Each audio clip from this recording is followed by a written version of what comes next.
Hey everyone, welcome back to the CJ Show. Happy Friday. Monday. Why did I say Friday? That was bad. Anyways, I'm your host Colleen, and this is my co-host Jeff. How's it going? I'm really bouncing back today. Hey, I'm ready for the week to be over too. Yeah, I guess it's one of those Mondays. We'll just wait to see who's gonna hop on, and hopefully I won't mess up any valuable information that I'll be giving you guys today. No one counts on us for what day of the week it is. That'd be a bummer. Don't ask me because I think it's Friday. Yeah. It doesn't feel like Friday, so I don't know. Apparently, I'm trying to speed up the week. Hey, I'm all right with that. It's just one of those Mondays. Yeah. We got some unpleasant.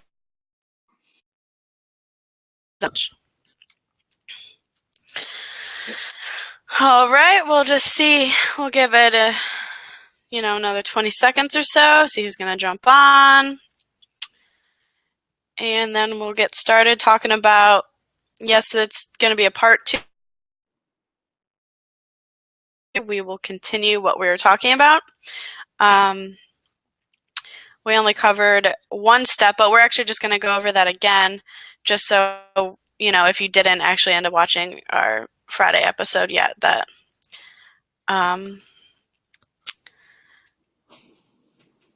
is it so? Can you hear me? We good? I can hear you now. All right. I'm telling you, it's just kind of going in and out today. Yeah. Whoops. All right. Well, why don't we just get started? Why don't you just tell us a little bit about, creating an email list first, and then we'll kind of jump into some good stuff then, though, Jeff. Yeah, your email list, it's hard to say one resource is more valuable than the other because they all have a significant value. But your email list, that's really one of the most effective tools you have as far as building a personal relationship with your clients and potential customers. That's how you can stay in touch with each of them personally on a one-on-one basis. And so it's definitely one of the more important tools you have available. Yeah, definitely. And it's always just, easier and more convenient for people as well. Not a lot of people want to jump right on the phone and jump right into things. So it's always good to have, when you're reaching out to people as well. Yep. Okay. Let's see if this is working. Let me know if you can hear me. Yep, there you go. Okay. You're good now. All right. Technical difficulties going on. Jeff will let me know if we can hear. I'll be putting the questions up on the screen too if you guys don't end up hearing me. So if you're jumping on, also just comment, say where you're from. You can also just, chime in on our conversation and ask any other questions that you have, or, anything that has worked for you if you, in the past have made an email list yourself.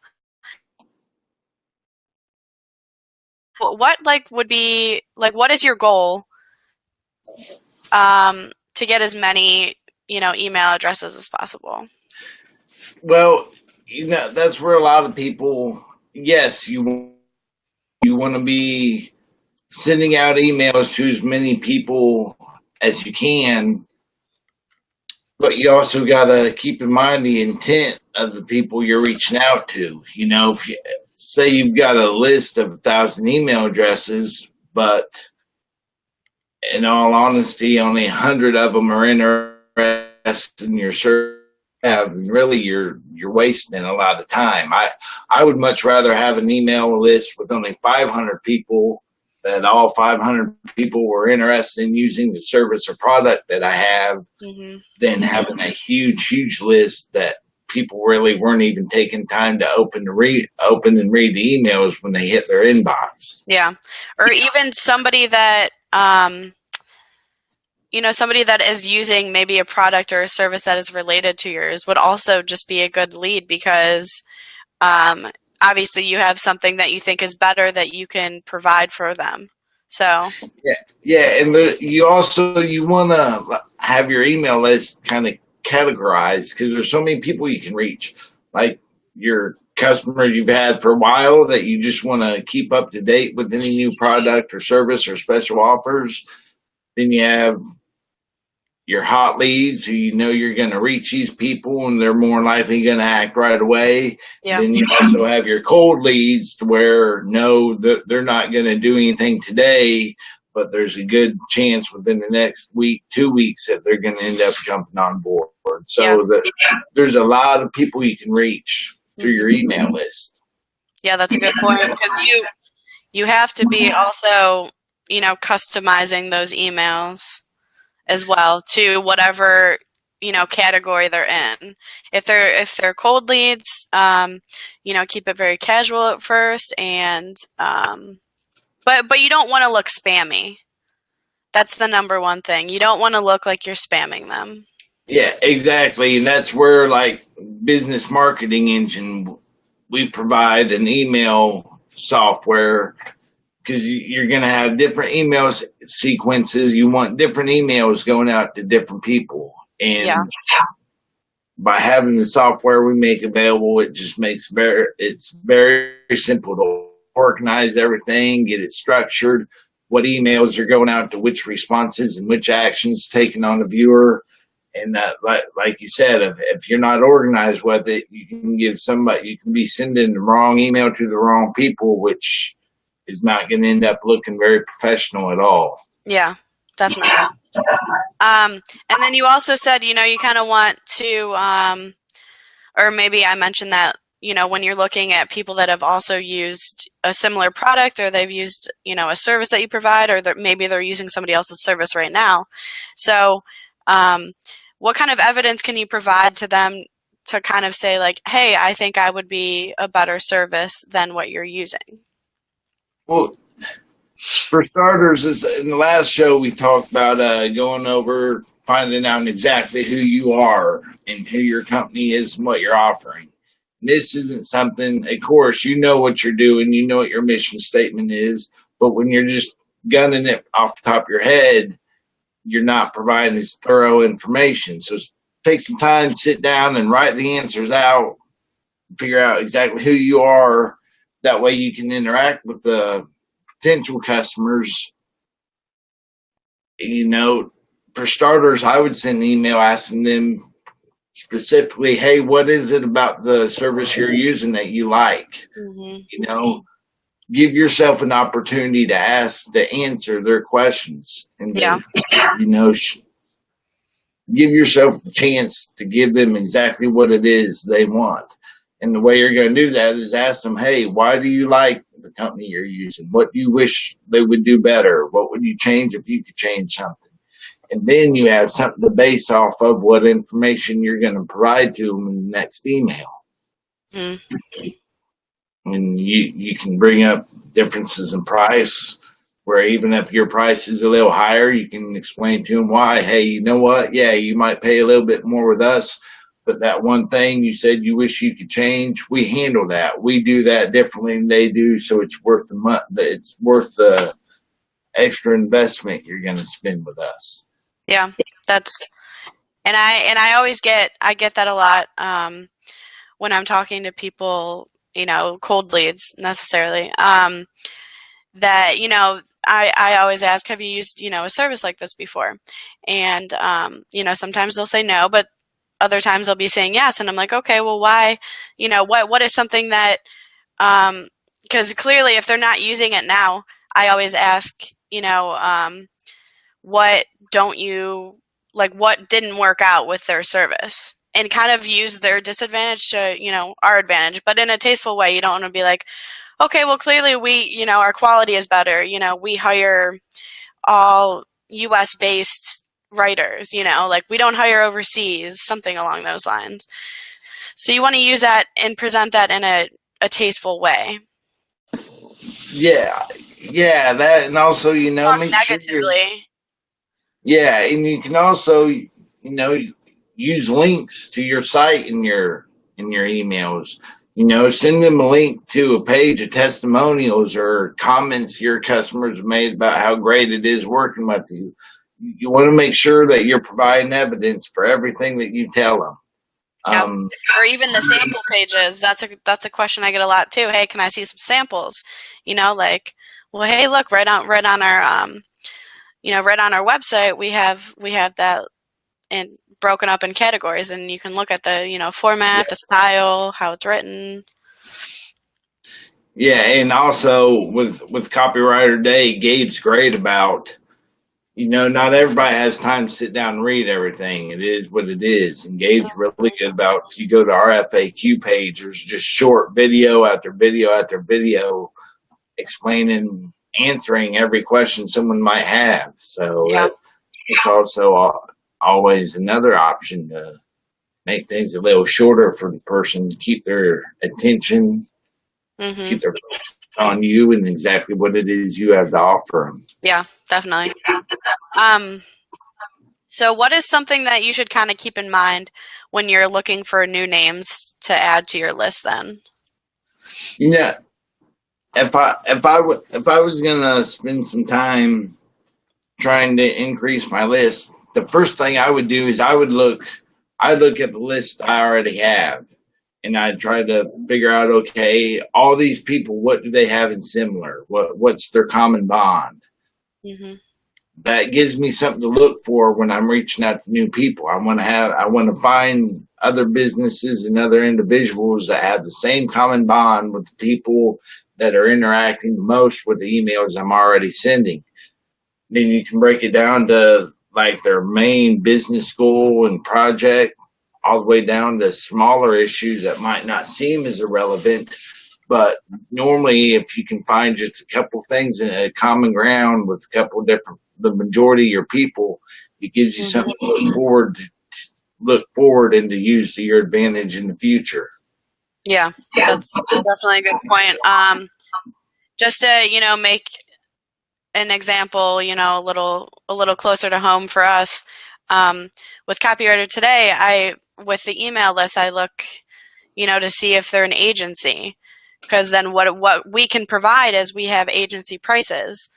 So then, that works in our benefit and theirs as well, because they're getting a cheaper price because, they're an agency. So that's kind of, an example of something that you'd be looking for in, a lot of people in, your potential clients, is that you want to keep that bond together. And like you said, I mean, if it's something else, if it's, like contractors or something like that, you got to keep those together and figure out what your service can provide for them. Exactly. And you can learn a lot from looking at the photos and images used on the company's website. And I don't mean just designs that they download whatnot, but I mean pictures of their work. Like, say I was a yard equipment service provider, I would look at landscaping websites and I would look at their photos. And if I could tell, okay, it's a winter month and all their pictures are during summertime and fall and whatnot, I would realize, hey, you know what? It's been a while since they've done anything to their website. Maybe they're behind in some stuff. And potentially land some work with these guys. Yeah. That would be kind of like just with us. One thing we look at is we're looking at a website's blog. And if it's been over a month since they've made a blog post entry, we know, hey, that they've got a need for the service we provide. Yeah, definitely. So there's a lot you can learn from spending some time studying a website, and it all depends on the service and product that you have to offer. Yeah, definitely. And you don't want to right away cancel out anybody, because we work with so many people. So like, just thinking off the top of my head, like we'll just keep with the same thing, like a lawn service. I'm pretty sure we've written about stuff like that, and they wouldn't think, they wouldn't think that they would need a blog, but they could be posting stuff that's related to that. And so, like I said, anybody could honestly be, a potential customer. You just kind of have to, what we keep, stressing, we have to find out what. Can you hear me? Yeah, I can hear you. I was laughing at my dog. He can hear your voice, but he can't see you, so he's sitting there looking for you. I'm confusing the poor guy. Yeah, little Seymour doesn't know what to do. That's great. Yeah, I kept my dogs out of the room today. But like I said, anybody can be a potential customer, and you don't want to just eliminate anybody without, even trying, because we write about so many different topics that you wouldn't even think would need a blog, but it's working, like people realize like, hey, I need, more of a presence online. So we got to find out how our service can provide that for that customer. Yeah, exactly. You don't ever want to be the one limiting yourself or putting up the roadblocks. Yeah. And it's like when I was still doing my own thing, writing on my own, I would have never thought. I ended up with 6 or 7 different customers that I was writing for on a weekly basis with coffee shops, the blogs on their website. I would have never thought. And one day I had a coffee shop at the beach, working, writing for a day, stealing their Wi-Fi. They just asked me what was going on, and I told them, and next thing you know, they're paying me to write for them. And, that's awesome. Yeah, so you never know. You won't know until you reach out and see what the response is going to be. Yeah, exactly. I can't hear you. Oh. What'd you say? Can you hear me now? It seems like anytime you lean back, it cuts out. Oh, maybe I should stay in one position. I don't know. I'm nerving. So. Can you hear me now then? You good? Yep. Okay. What kind of information does someone want to approach, these potential list members then? If I was, once you send the first email or two, a sequence out, and you see they've got some interest, because if they respond, they're interested. They at least want to know what it is you can do for them. Mm-hmm. And at that point, I necessarily focus so much on my personal clients and what they've had to say in comments and testimonials. That's when I will start focusing on the value I have for them, what I can do for their service, the difference I can make for what they're trying to accomplish. And you take it away from what you've done and turn it all into the value you can add for them. Mm-hmm. That's what everybody wants to see. Is I don't care what you've done in the past. I want to know what you're going to do for me in the future. Yeah, it doesn't matter if you have clients that have the same, or in the same industry as the one you're trying to sell, because every customer is going to be different. They're going to want a different target audience. They're going to want to go a different route with what kind of content they want, or whatever your service is providing too. Yeah, and a real big key thing is when you reach out to somebody, make sure you take a little bit of time and do some research on their particular field or industry. That's why, for instance, when I was going to reach out for somebody, I would spend an hour where the only people I'd reach out to were coffee shops. Yeah. And then I would spend an hour where the only people I'd reach out were lawn care professionals. And so on. That way, if I get a response, I can get back to them right away without having to stop and do some research of what I need to talk to them about. So, just it's simple things like that where, give yourself a chance. Mm-hmm.